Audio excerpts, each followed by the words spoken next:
ಮರನೋಡು ಪುಷ್ಪರಾಜ್ ಅವರು ಪ್ಲಾಟಲ್ಲಿ ಇದ್ದೀವಿ. ಗಿಡ ಚೆನ್ನಾಗಿದೆ, ತುಂಬ ಚೆನ್ನಾಗಿ ಮೇಂಟೈನ್ ಮಾಡಿದ್ದಾರೆ. ಬಟ್ ಇನ್ನೂ ಸ್ವಲ್ಪ ಮಣ್ಣು ಗಿಣ್ಣು ಕೊಡಬೇಕು. ಆಮೇಲೆ ಇದಕ್ಕೊಂದು ಫಾಲ್ಸ್ ಕೊಡಬೇಕು ಬುಡಕ್ಕೆ. ಇರೋದ್ರಲ್ಲಿ ಚೆನ್ನಾಗಿದೆ. ಕೆಲವೊಂದು ದೊಡ್ಡದಾಗಿದೆ, ಕೆಲವೊಂದು ಚಿಕ್ಕದಿದೆ. ಇದೊಂದು ತೆಗಿಬೇಕಣ್ಣ, ನೇಪಿಯರು ಅದು ಕಡೆ ತೆಗಿ. ಇದು ಅದೇ ಅಲ್ಲ ನೋಡಿ, ಇದು ಆ ಗಿಡ ಬೇರೆ ಗಿಡಕ್ಕೆ ಹೋಲಿಸ್ಕೊಂಡ್ರೆ ಈ ಗಿಡ ತುಂಬ ಹೆಲ್ತಿಯಾಗಿದೆ, ಚೆನ್ನಾಗಿದೆ. ಬಟ್ ಕೆಲವು ಗಿಡ ಚೆನ್ನಾಗಿದ್ದಾವೆ, ಕೆಲವು ಗಿಡ ವೀಕ್ ಆಗಿದೆ.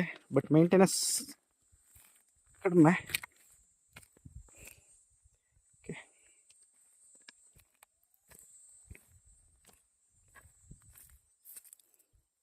ಚೆನ್ನಾಗಿದೆ, ಹೆಲ್ತಿ ಚೆನ್ನಾಗಿದೆ, ಸೂಪರ್ ಚೆನ್ನಾಗಿದೆ ನೋಡಿ.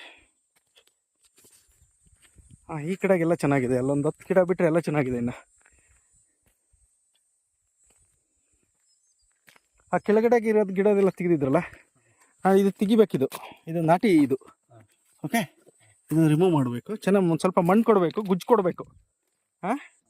ಈ ಥರ ಒಂದೊಂದು ಸಪೋರ್ಟಿಗೆ ಗುಜ್ಜಿರಬೇಕು. ಯಾಕೆಂದರೆ ಇದು ಅಳ್ಳಾಡ್ದಂಗೆ ಕ್ಲೀನಾಗಿ ಸ್ವಲ್ಪ 3 ತಿಂಗಳು ಮಟ್ಟಿಗೆ ಗುಜ್ಜಿರಬೇಕು. ಸೂಪರ್ ಆಗಿದೆ ಗಿಡ.